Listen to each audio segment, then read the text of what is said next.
মানুষের মাথায় ভূত যাবে, আমার মাথায় চেপেছিল ফুলকপি। কোন দুঃখে আমি সেদিন ফুলকপি নিয়ে একটি ছড়া লিখেছিলাম।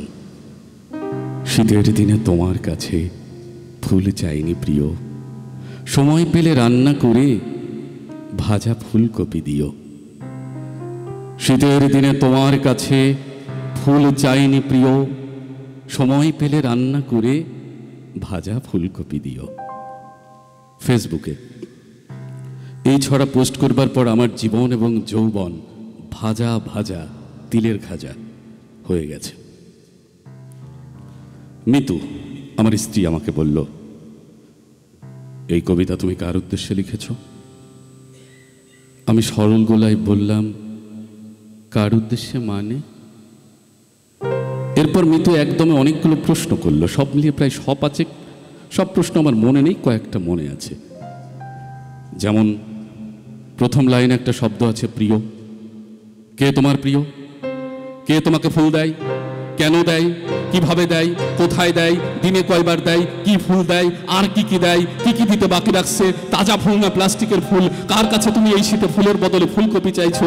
এত কিছু থাকতে ফুলকপি চাইতে গেলে কেন? কাঁচা ফুলকপি না চেয়ে রান্না করা ফুলকপি কেন? অন্য কোনো মেয়ে কেন তোমার জন্য ফুলকপি রাঁধবে? ঘরের রান্না মুখের রচ্ছে না।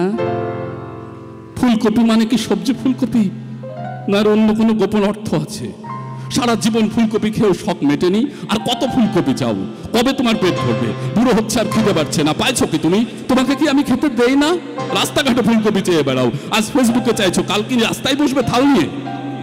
পরশু কি পত্রিকায় বিজ্ঞাপন দেবে? আমার কাছে চাইলে কি আমি ফুলকপি দিতাম না? সবশেষ প্রশ্নটা বড়ই নির্মম, তোমার এত লোভ কেন? আমি কোনো প্রশ্নের উত্তর গুছিয়ে দিতে পারিনি, ফলে আমার জীবন হয়ে গেছে ফুলকপিময়। সকালে রুটির সাথে ফুলকপি ভাজা, দুপুরে রান্না করা ফুলকপি, রাত্রে ফুলকপি দিয়ে মাছ, বেলায় বেলায় ফুলকপি ফুলকপি ফুলকপি আর ফুলকপি, মাঝখানে ফুলকপির স্যুপ পর্যন্ত খেতে হয়েছে। গত এক সপ্তাহে আমি যে পরিমাণ ফুলকপি খেয়েছি, মাটি ও মানুষের উপস্থাপক শায়েখ সিরাজ সাহেবও তার গোটা জীবনে এত ফুলকপির চোখেও দেখেনি। আজ সন্ধ্যায় আমার ঠান্ডা লাগার কারণে মিতুকে বললাম, ঠান্ডা লেগেছে, একটু আদা দিয়ে লাল চা করে দাও। মিতু পাথর মুখ করে চা বানাতে গেল। আমি ভয়ে ভয়ে রইলাম, চায়ে আদার বদলে ফুলকপি দিয়ে ফেলে কিনা। আল্লাহর অশেষ রহমতে খানিক বাদে মিতু আদা চা নিয়ে আসলো। গলাটা একটু কোমল করে বলল, খালি পেটে চা খাবে না, ফুলকপির বড়া ভেজেছি, ওটা খেয়ে তারপর চা।